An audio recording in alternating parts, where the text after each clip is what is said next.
Buenos días, licenciada. Le habla Ronnie Hernández en esta ocasión. Soy integrante del equipo número 2 bajo la especialidad de letras. En esta ocasión, el equipo ha llegado a concluir de que se van a exponer los 3 temas bajo pareja. Es decir, que 2 personas van a exponer un tema y así sucesivamente sucederá con los siguientes. Nosotros, pues, como empezando una pequeña introducción, me gustaría aclarar que vamos a explorar la epistemología de la evaluación, una rama del cual es muy crucial dentro de la educación, que nos ayuda a entender el cómo y el por qué evaluamos en el aprendizaje. Por tanto, no solamente se hablará de esto, sino que se va a analizar los principales teorías y teóricos, así como los métodos y enfoques que nos han ayudado pues en la evaluación, destacando pues obviamente el impacto en las prácticas educativas actuales. Entonces, dicho esta pequeña introducción, vamos a empezar de lleno con los demás compañeros a explicar cada uno de los temas poco a poco y mejor detallado. La evaluación, como parte integral de toda la actividad humana, ha ido evolucionando a lo largo del tiempo, desde la filosofía clásica en Grecia hasta las aulas contemporáneas.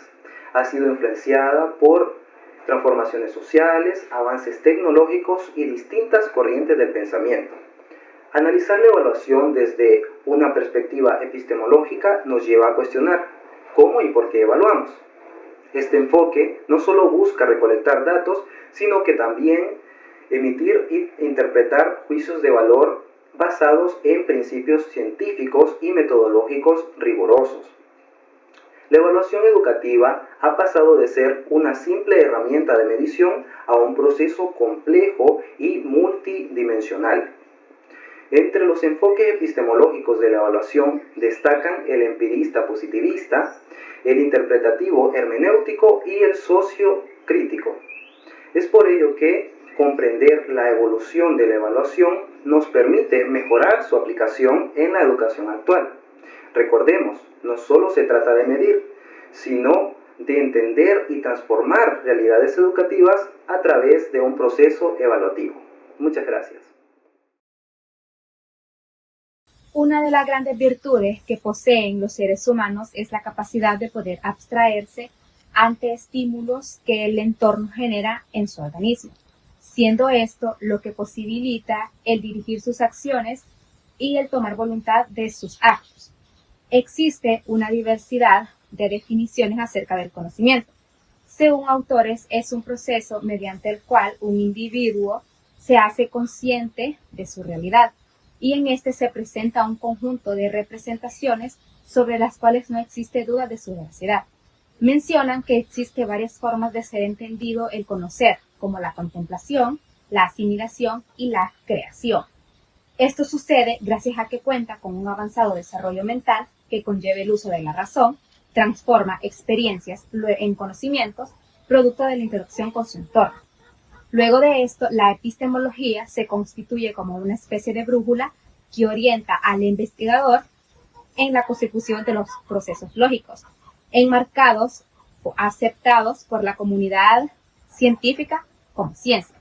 Es decir, que en las prácticas educativas requieren de la delimitación epistemológica, que permite el entendimiento conceptual y analítico de su objeto de estudio, donde los estudiantes reconozcan, interpreten, expliquen e ilustren adecuadamente sus ideas y cómo se relacionan entre sí. Y, seguido de ello, la evaluación constituye una pieza clave en razón que pone a prueba los principios, las finalidades, los propósitos en los sistemas educativos, al igual que los principios pedagógicos que dan sentido a la acción de los profesores en sus asignaturas. A la evaluación también se le ve muy vinculada con la medición, teniendo como referente principal a los objetivos, los cuales deben ser formulados de una manera clara y muy precisa, de tal modo que el aprendizaje a lograr se presente bien delimitado y explícito. En concreto, el proceso de asignar valores numéricos a una habilidad o un conocimiento en una escala preestablecida prevalece hasta los presentes días con una intencionalidad y un modo de ver la evaluación de los aprendizajes de los estudiantes. Enfoque. ¿Qué es un enfoque? Es una forma específica de medir y valorar el desempeño o impacto de algo. Un proyecto, programa, utilizando métodos y criterios determinados según el objetivo. Enfoque tradicional. Este está ligado a los exámenes, test y pruebas. En este se evalúa la fase final y lo que se enfoca es en la cantidad de conocimiento que ha adquirido el estudiante, ignorando sus capacidades y actitudes. Enfoque formativo. Este enfoque se centra en ayudar a los estudiantes durante el proceso de enseñanza. Aquí tanto el estudiante como el alumno están juntos para realizar las actividades que sean necesarias, y el objetivo de este es retroalimentar continuamente y mejorar las áreas que son carentes. Enfoque conductista. Este enfoque dice que nuestro alrededor afecta cómo aprendemos. Según Watson y Skinner, aprendemos porque respondemos a cosas. Por ejemplo, si un estudiante hizo algo bueno, va a haber más posibilidades de que el estudiante repita lo bueno. Y si el estudiante hace algo malo, cualquier una calificación no muy buena, entonces se va a poner pensamiento y él va a decidir a no caer al castigo, como quien dice, a la consecuencia de esa nota. Entonces va a buscar la mejoría. Modelos de evaluación. Voy a mencionar 6 modelos, empezando por el número 1, Ralph Tyler. Tyler, en su influyente trabajo Principios Básicos de la Educación Curricular, estableció un modelo de evaluación centrado en los objetivos educativos. Tyler proponía que la evaluación debía ser coherente con los objetivos establecidos para el currículo, de modo que pudiera medir con precisión el grado en que los estudiantes lograban dichos objetivos. El segundo modelo es el modelo de evaluación cualitativa de Robert Stake. Stake es conocido por su enfoque en la evaluación cualitativa y el estudio del caso. Su modelo enfatiza una evaluación que busca entender el contexto y la experiencia educativa desde la perspectiva de los participantes. Stake se centra en describir e interpretar el fenómeno educativo en lugar de simplemente medirlo. El tercer modelo de evaluación es la evaluación formativa de Benjamin Bloom. Bloom, aunque es famoso por su taxonomía de objetivos educacionales, también influyó en el desarrollo de la evaluación formativa. Esta evaluación se realiza durante el proceso de aprendizaje con el objetivo de mejorar el desempeño del estudiante mediante retroalimentación continua. El modelo número 4 es el modelo de evaluación auténtica de Grant Wiggins. Wiggins introdujo el concepto de evaluación auténtica, que se centra en evaluar a los estudiantes mediante tareas y problemas que reflejan situaciones del mundo real. El objetivo es medir cómo los estudiantes aplican sus conocimientos y habilidades en contextos reales. El modelo número 5 es el modelo de evaluación basada en competencias de Richard Striggins. Striggins ha contribuido al desarrollo del modelo de evaluación basado en competencias, que se enfoca en medir las habilidades y competencias específicas que los estudiantes deben demostrar. Y este enfoque se centra en la evaluación del dominio de competencias en lugar de solo el conocimiento factual. Hoy vamos a hablar sobre los mitos y realidades de la evaluación. Normalmente cuando hablamos de evaluación se tiende a pensar que vamos a tocar aspectos negativos de los docentes o estudiantes, pues normalmente la evaluación se utiliza para destacar o hacer un énfasis en los aciertos o fallas que ha cometido la persona en la evaluación. De esta idea se desprenden muchas otras ideas que no vienen siendo realmente muy positivas. Ahora vamos a empezar a hablar sobre cuáles son estos mitos. qué es la realidad. Como primer mito tenemos la mayor ponderación a la evaluación sumativa.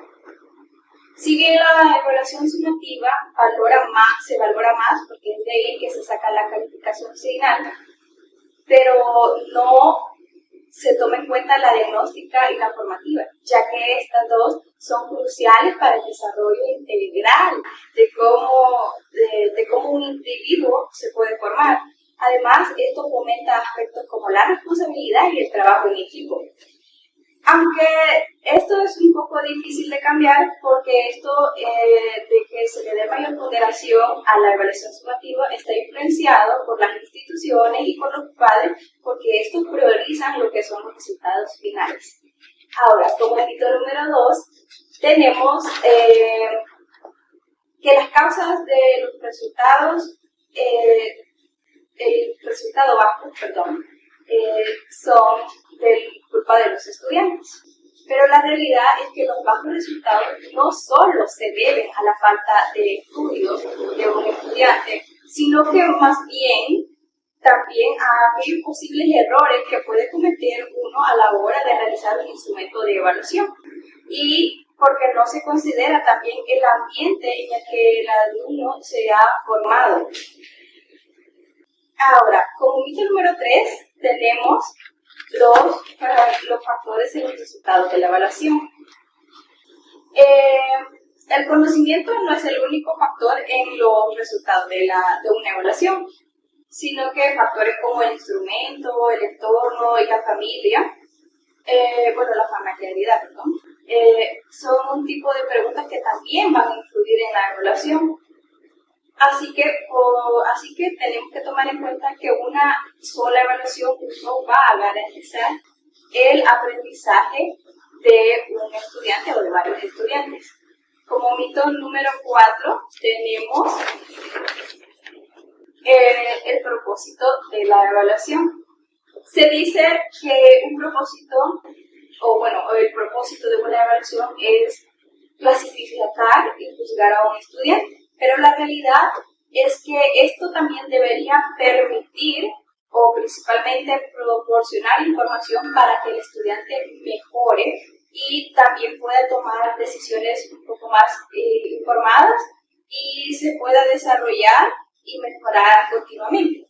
Como mito número 5 tenemos que en la educación hay diversidad.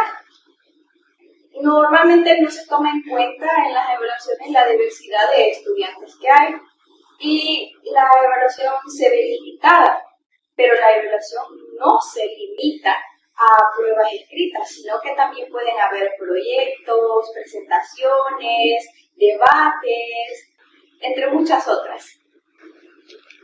Gracias. Mito número 6. La evaluación es estática.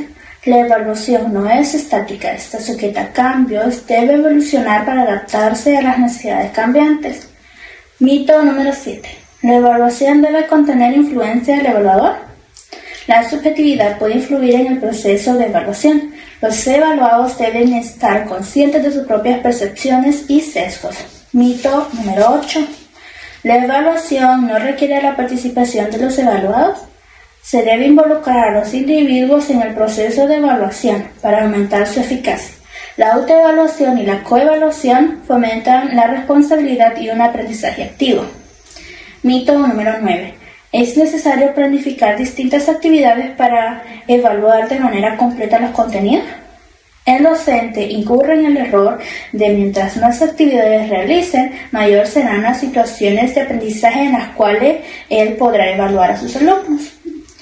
Para valorar el verdadero comportamiento del alumno no es necesario someterlo a pesadas jornadas de evaluación. Mito número 10. Los docentes pueden generalizar los indicadores de evaluación, ya que frecuentemente la mayoría de los alumnos no tienen el mismo desempeño. Actualmente se ve que el docente usa un mismo indicador de evaluación para valorar a todos los alumnos de su clase. Pero esto suele fallar porque no todos están a un mismo nivel de aprendizaje. Mito número 11. El mito de que la primera impresión en la que cuenta para el docente en los resultados de la primera evaluación. Muchos docentes optan por no dar una segunda oportunidad al alumno ante resultados negativos obtenidos en la primera evaluación. Pero es importante que el docente comprenda que el alumno en la primera experiencia de aprendizaje puede obtener resultados negativos tanto como positivos, ya que no están familiarizados con los temas aplicados. Bueno, finalmente entonces podemos arguir que la epistemología de la evaluación nos ayuda a entender el propósito de evaluar la educación. Al haber abordado tanto la teoría como los mitos sobre la evaluación, podemos mejorar nuestras prácticas y crear sistemas más justos y efectivos.